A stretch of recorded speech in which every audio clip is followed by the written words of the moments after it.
Okay, so I'm finally nearing the end of my rabbit hole with this car over like a year and a half, somewhere around that range of me just being stuck in a rabbit hole.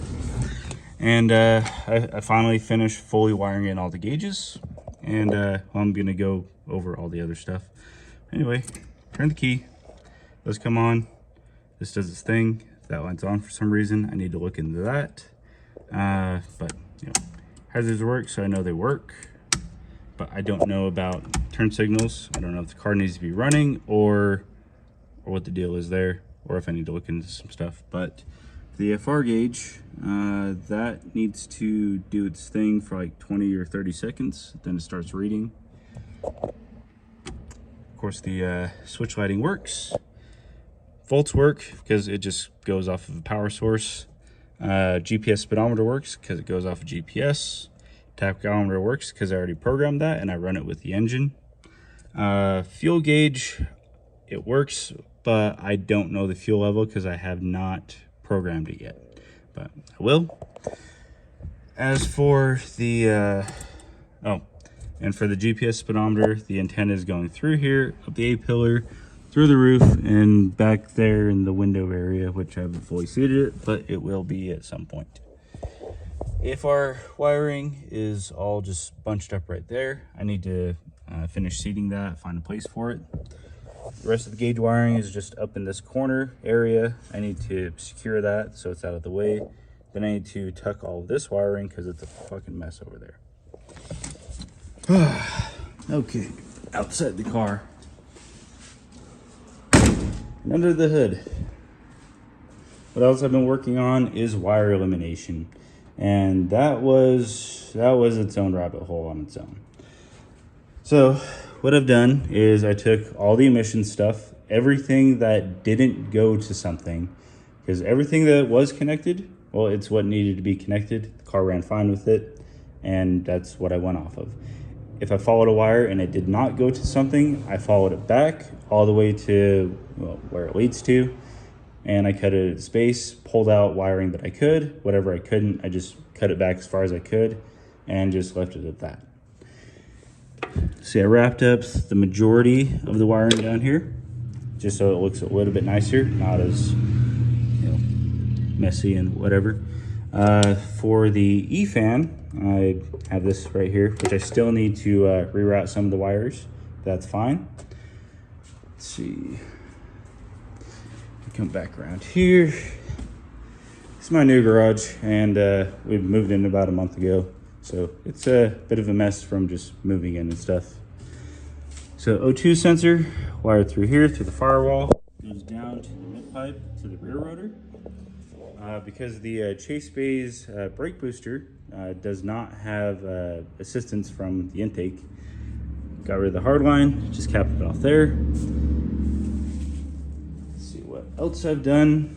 Oh yeah, Techno toy tuning big brake kit, which all of the stuff that I've installed, that I've upgraded to, I can't give any sort of review on because I have not used it yet. But this will definitely be better than the stock brakes, which I know from experience that they're good for 140 miles an hour, stopping from that one time. After that, it's pretty uneasy to stop from like 60 to 70 miles an hour because, well, they're not meant for that. They're meant to go up to like 110 once or twice in their lifetime, and that's about it. But when I removed both stock rotors, both of them had cracks, one worse than the other, but they were cracked nonetheless, and they badly needed to go. Also, what didn't help is when I installed my GSL rear end, I had no brakes in the rear.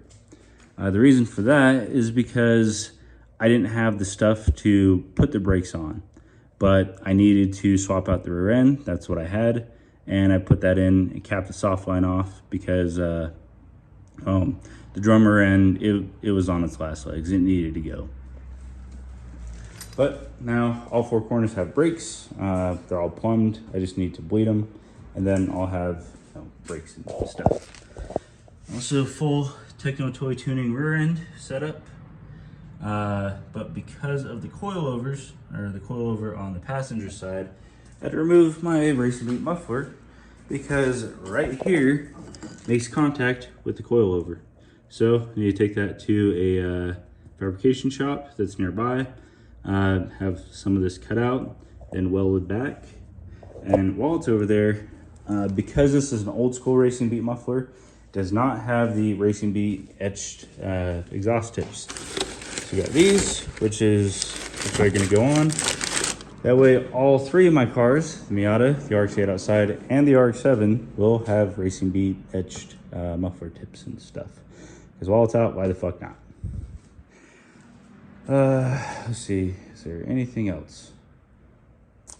I think that's about it.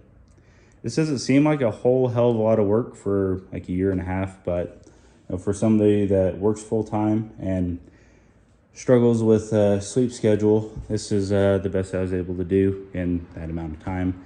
Especially having a Miata I got to build for my daughter, the RX-8, which I daily and have to upkeep that, which isn't bad, but like still, there's a lot of other things going on that kept me from focusing only on this car. Plus, being in a tiny little garage in my other place I moved out of didn't help much.